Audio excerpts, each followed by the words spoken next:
Ya estamos de vuelta en tu aula virtual. Yo trabajo desde casa. Ahora el tema que abordaremos es el de coloides y suspensiones de la asignatura de Ciencias con énfasis en Química y Tecnología de tercer grado. El aprendizaje esperado es que el alumno analice propiedades físicas y químicas para identificar materiales y sustancias, explique sus usos y aplicaciones. Vayamos a analizar el video de la clase del día de hoy. No se les olvide tomar sus notas. Industria, ciencia, farmacéutica. Esto es química.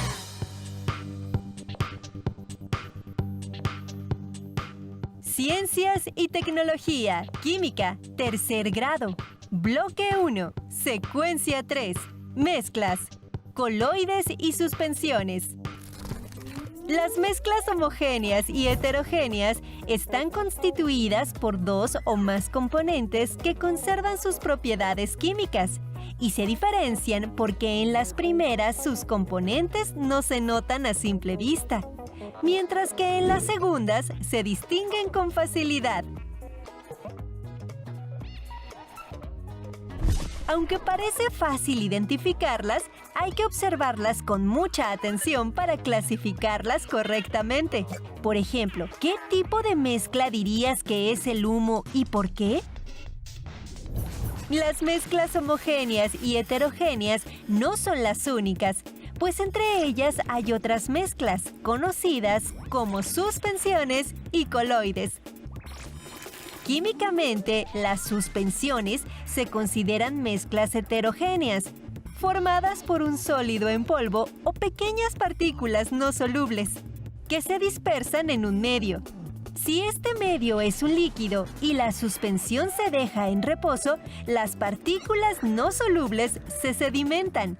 Pero si la suspensión se remueve constantemente, dichas partículas se distribuyen de manera uniforme.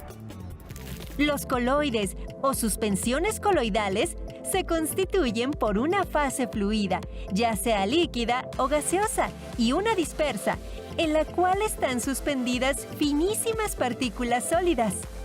Por ejemplo, el humo, que es una mezcla sólido-gas de una sola fase con pequeñísimas partículas suspendidas en el aire, producto de la combustión de un material.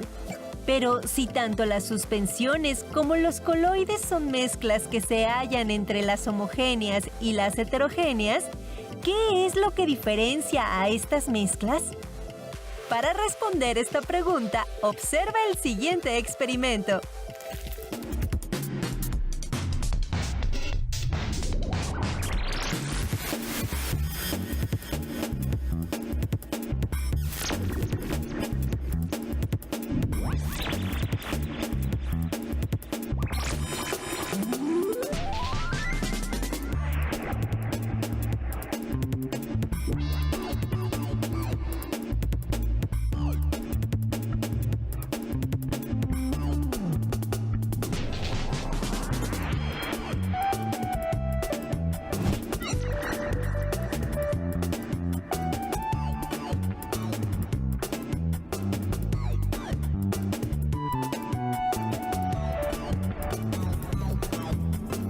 Lo que acabas de ver es el efecto Tyndall. A pesar de que la luz pasa a través de las tres mezclas, puedes ver pasar el haz de luz en el interior del frasco en las dos primeras mezclas, pero no la tercera. La razón es que en los coloides las partículas están suspendidas en el medio y no se disuelven, por lo que dispersan la luz y permiten ver el haz. Por su parte, sucede lo contrario en las disoluciones auténticas, como la tercera, ya que forman una sola fase, dado que el soluto y el solvente no se diferencian entre sí. En este caso, las partículas de sal no están suspendidas o sueltas, sino que sus componentes de sodio y cloro están disociados en el agua, lo que hace imposible ver el haz de luz en el interior del frasco. El efecto Tyndall también se presenta en las suspensiones, pero si el número de las partículas es suficientemente grande, la suspensión es opaca y la dispersión de la luz no sucede. La diferencia estricta entre las suspensiones y los coloides es el tamaño de sus partículas. En una solución, las partículas miden como máximo 1 nanómetro, o sea que en 1 milímetro cabe 1.000.000 de nanómetros. Los átomos se miden en nanómetros. Las partículas de los coloides miden 1 micra como máximo. En 1 milímetro caben 1000 micras. Las bacterias se miden en micras. Finalmente, las partículas de las suspensiones miden más de 1 micra. Las mezclas son de gran utilidad. Por ejemplo, el petróleo es una mezcla que cuando se refina se transforma en diversos combustibles y otros derivados. ¿Qué otras mezclas puedes identificar en tu entorno? Por ejemplo, el desodorante que usas o la pintura automotriz que se aplica con pistola en los talleres. ¿Qué tipo de mezclas son? Con lo que has visto en este video, tú puedes explicarlo.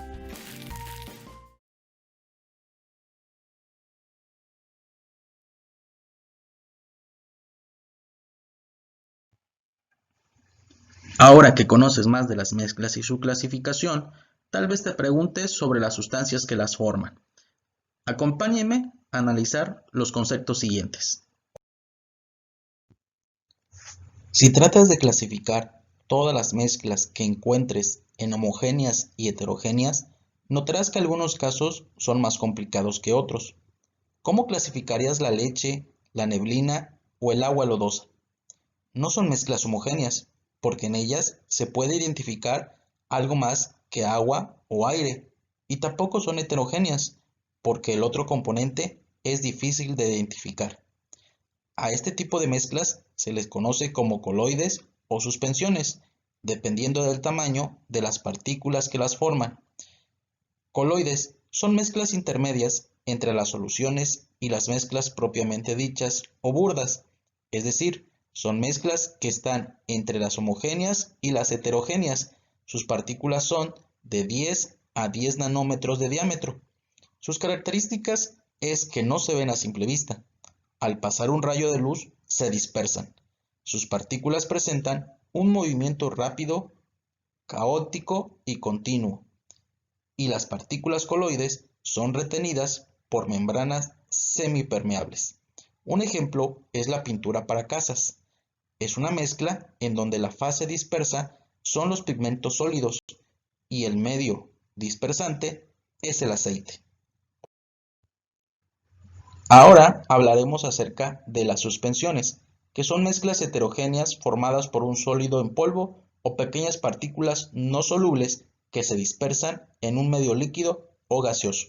Sus componentes son el soluto, que es el sólido en polvo, la fase dispersa, que son pequeñas partículas no solubles, y la fase dispersante o dispersora, que es el medio líquido o gaseoso. Sus características se diferencian de los coloides o sistemas coloidales, principalmente en el tamaño de las partículas de la fase dispersa.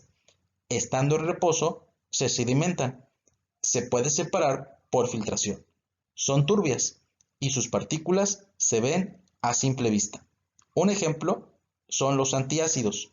En este caso, la fase dispersante, que viene siendo el polvo soluble, se va al fondo del medio dispersante si no se agita para homogeneizarse.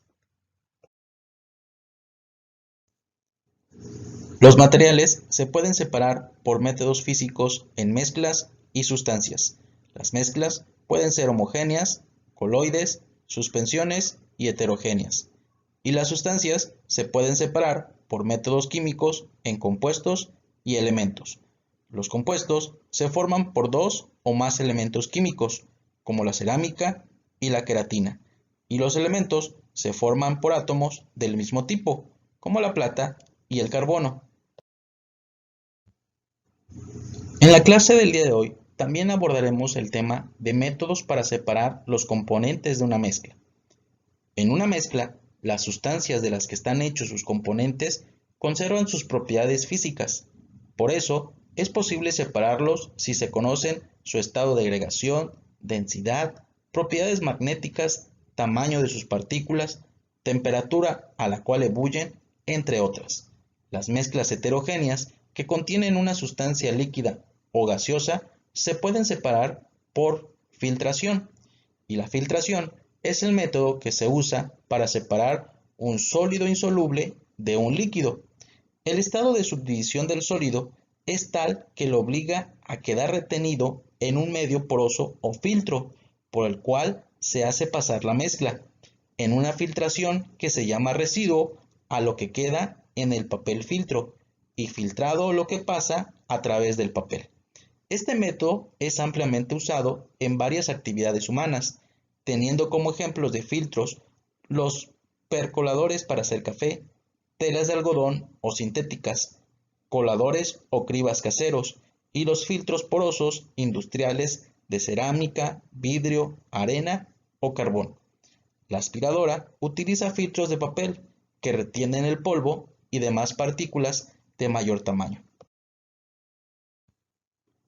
En otros casos, cuando por su tamaño y masa las partículas sólidas se precipitan al fondo del recipiente, después de un tiempo de reposo es posible decantar la sustancia líquida. La decantación se utiliza para separar dos o más líquidos que no se disuelven entre sí, como agua y aceite, o un sólido insoluble en un líquido, como agua y arena. El aparato utilizado se llama ampolla o embudo de decantación. La decantación es el método de separación más sencillo y comúnmente es el preámbulo a utilizar otros más complejos, con la finalidad de lograr la mayor pureza posible. Para separar dos fases por medio de decantación, se debe dejar la mezcla en reposo hasta que la sustancia más densa se sedimente en el fondo. Por decantación, puedes separar las lentejas o frijoles del agua donde los pusiste a remojar. Cuando las mezclas no se pueden separar por filtración ni decantación, se utilizan algunos métodos de separación que aprovechan otras propiedades de las sustancias, como las magnéticas. La imantación es un método que consiste en separar una mezcla en la que una de sus sustancias tiene propiedades magnéticas. Se debe utilizar un material o instrumento que contenga un campo magnético para separar las sustancias metálicas en la mezcla, como la extracción de las limaduras de hierro en una mezcla con arena. No todos los sólidos que tengan propiedades magnéticas pueden ser separados por imantación. Por ejemplo, trozos de hierro en una fuente de agua. Algunos materiales, como el hierro, sí se pueden extraer de una mezcla por separación magnética. Llegamos al final de la clase del día de hoy, no sin antes dejarte las actividades que se encuentran en las páginas 45 y 46 de tu libro de ciencias. Eso es todo. Nos vemos en la siguiente clase. No te olvides, cuídate mucho y quédate en casa. Hasta pronto.